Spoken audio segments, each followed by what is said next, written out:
Hi, I'm Julianne Stevenson with Sterling Credentials, and over the next 2 minutes, I'm going to run you through our preceptor interface. But first, I wanted to thank you. As preceptors, we don't get recognized enough, so thank you.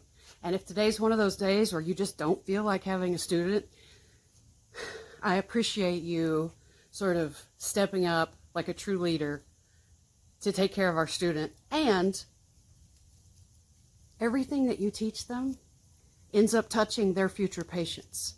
So don't ever minimize your role in the education of our future medics. Okay, this is the start of the process. The student passes you their device, where you should see this message unless they've already clicked close, in which case you'll see this. This is where you can privately enter your preceptor phone number to your cell phone that will not be visible to the student. Once you click submit, it goes back to this page on the student's device, and they can continue on with their shift information from there. As soon as the shift is created, you will receive a text link like this. This is your personal private URL to your preceptor interface. No login information, no passwords to remember, just this link. This will always be your preceptor interface. The first time you click it, it will take you to a minimum data collection form where you get your contact information and your professional credentials. Upon completing this form, you should receive a text almost immediately just notifying you that you've been attached to the student's shift.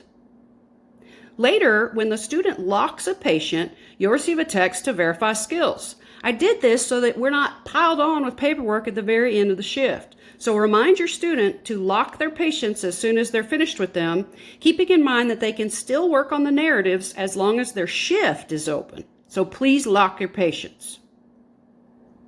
When your security credentials have expired, you'll be asked to re-verify your signature and also put in a code that gets texted to you. It's just verifying your information. And this is the cover page where you'll see what action is required on your part. If there doesn't appear to be any action required, click the Grab New Data button at the upper right-hand corner. From there, click Validate Skills, which will bring you to this page, where you can go through and accept or raise a discrepancy for each and every skill. If you do raise a discrepancy, please put as much detail as possible. If the clinical director still needs information, they'll contact you. You will also be asked to verify shift hours. Same thing applies. If you raise a discrepancy, please describe it as fully as possible. Fill out the evaluation as honestly as you can. And this is your final page showing that the actions are all done. If you visit sterlingcredentials.com, you'll see in the lower right-hand corner a blue text box. That thing comes directly to me, Julianne Stevenson. Sterling was built to make life easier for everybody, not harder. So if there's any frustrations, any hiccups, any problems, please reach out to me and let me take care of you.